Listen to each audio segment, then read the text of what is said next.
the labor force will be working in the future. They will have to find their place in the transforming economy. So with the ASEAN economic community gets to set the motion, the trends of mobilization and the competition will be an important issue, shaping both the individuals in the workforce and the nation's labor direction. So do you have any concern or about the mobilization of migrant workers here in these regions? Let me say at the beginning that I think that regional integration, economic integration in regions has shown that it can be a very good way of promoting economic growth. So I really understand the logic of the AEC and why countries like Thailand are interested in opening up their markets in this way. The problem again, and it's very similar to what we said before, is to make sure that the economic dynamism of economic integration is matched by a social dimension. You need to put a social dimension into economic integration. And if you look at other examples of economic integration in the world, the European example, it's not a good example today because it's got problems, but from the beginning there was a social dimension. So the protection of labor rights, the regulation of the free flow of workers was an important part of the process. Now the migration situation is important.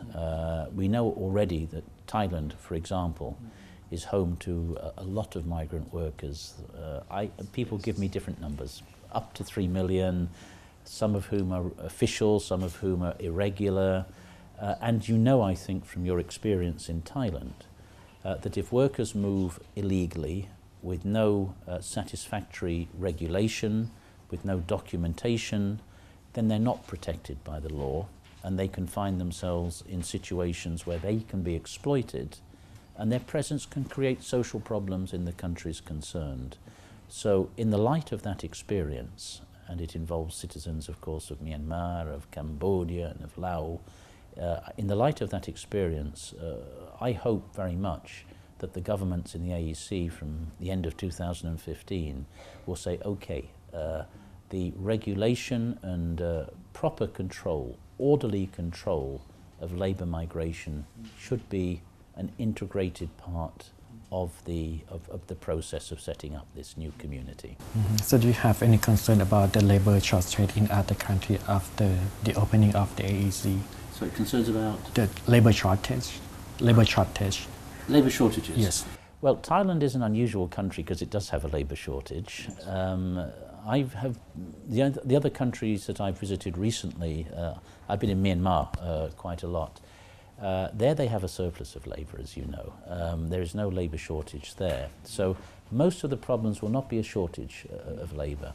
It will in fact be the opposite. It will be finding enough jobs and decent jobs, jobs which protect people adequately to keep the population in active activity. So what kind of lesson that Thailand and ASEAN countries could learn from the Eurozone in terms of the labour market integrations? Well, again, it might seem a strange thing to say, what lessons can you learn from Europe, because Europe's in a big crisis. So you might think, well, there's no lessons. I think there's one big lesson. From the beginning of the European Union, way back in the 1950s, there was a decision, I think, to do two things.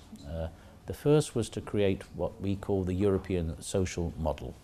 And it's exactly what we were talking about, that Europe would advance and it would be economic growth which would have a social development, social protection, a degree of solidarity between countries. The richer countries made an effort to help the poorer countries so that everybody goes up together. And secondly, the idea of social partnership, which is to say, okay, governments talk to each other, but also they listen to what we call the social partners, workers' organisations and employers' organisations. And the European integration process worked on the basis of this type of, we call it tripartite cooperation, governments, employers and workers' organisations. Now, I think in the ASEAN region, often workers and employer organisations are not so influential, not so present, not so representative. I think bringing them up, making them a bit stronger, and then involving them in the process would be something which could be beneficial. It may not seem like an important issue to some, but I think it's the most important way of making sure that economic growth does give social progress. And that's very important for your countries. So what kind of measure that each country in this region should do to protect their domestic worker after opening the AECs? Right? Yeah. Well, I think you have to establish, if you can, minimum labour standards, minimum protections of workers.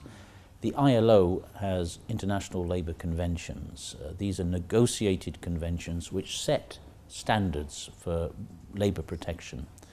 Thailand has not ratified very many. You've only ratified 15. And in general, in the Asian region, ratifications are quite low if you compare them with other regions. I think Asia could benefit from looking at our conventions and thinking, well, maybe there are ideas, there are standards in these conventions that would be useful for us in establishing minimum protections, because I think we have to get used to the idea that Asia's future prosperity is not through cheap labour. I think the days when we look to Asia as the source of cheap labour are finishing. The future of Thailand is not cheap labour, it is it's better qualified labour, better educated labour, which moves up the value chain, which is producing higher value goods. And that's happening in Asia. I was recently in Mexico, and I was told there, and I hadn't realised it, that the minimum wage in Mexico City is lower than the minimum wage in Shanghai. So you see, China is not just now the cheap labour place, not Thailand, not Malaysia, not Vietnam. It's changing. And I think your future lies in that direction. So it's an upgrading of labour standards, an upgrading of education, an upgrading of production and productivity and know-how. We're moving all to a knowledge economy, and I'm sure that Thailand and its neighbours will find their place in that economy. The issue of the daily minimum wage is one that has been debated since the policy was announced. So now we're in the phase of implementing it nationwide. So let's see how the ILO foresees the shift that this policy will have on Thailand, on the masses looking to work in this country. So what do you think about the Thailand government to increase the minimum wages up to 300 baht? Yeah, well, this is a matter of some controversy, I think, in Thailand. I listened to employers today say, well, this is a bit dangerous because it could make labour too expensive and it could drive some of the small and medium-sized enterprises who can't afford it out of business. Now, I'm not going to say whether it's the right level or the wrong level, but the general position of the ILO is that minimum wages can be very helpful. They can provide a floor to protect workers, but obviously that floor needs to be set at levels which respect the realities of the economy, which does not inhibit employment creation. In general, wages tend to be sustainable.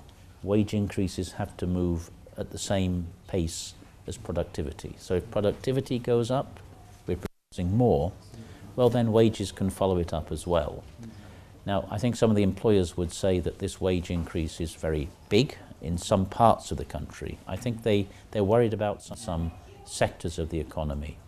But I have to say also that my information is that minimum wages have not gone up for a long time. Productivity has gone up, but minimum wages for the last 10 years have not followed. So to some extent, I suppose, this minimum wage can be seen as a catching up because wages fell behind productivity. So it's a difficult debate. I understand it's difficult. I think that minimum wages at a level which protects workers, which provides them with a minimum level of living standards so that they and their family can live decently, is very, very important.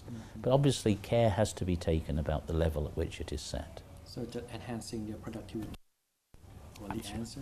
In the end, to keep moving wages up, you have to produce better and productivity has to go up. So productivity is, in the end, a very important element in this equation. Okay, so my last question is concerned about the situation in Myanmar. So do you have any recommendations for Myanmar government to improve their labor rights or minimum wages in their countries? We've been working in Myanmar for a very long time.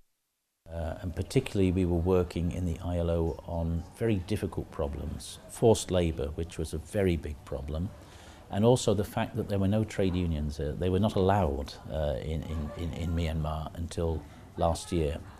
We now have got to a situation with the very positive political changes that we are fighting forced labour still, but we're making good progress. And now we can have trade unions and employers' organisations. There is freedom of association, which is beginning to give its results. But now I think the big challenges for Myanmar are to get its economy moving, to provide jobs. When I spoke to the Labour Minister in Myanmar, in Yangon, earlier this year, he said, we have many people working in Thailand. Our ambition is to provide them with jobs so they can come home to their own country. But that's a big job. That's a big job.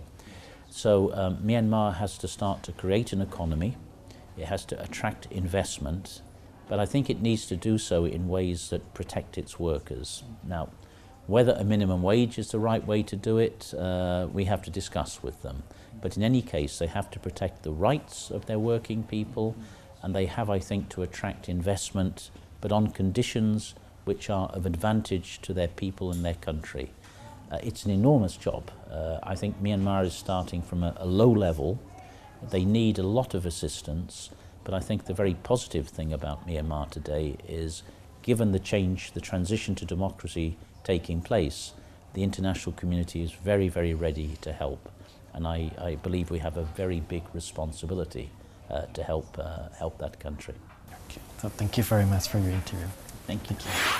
That wraps up today's edition of TOWARD 2015. Follow us again every weekday, same time, same place, same channel. Until then, สวัสดีค่ะ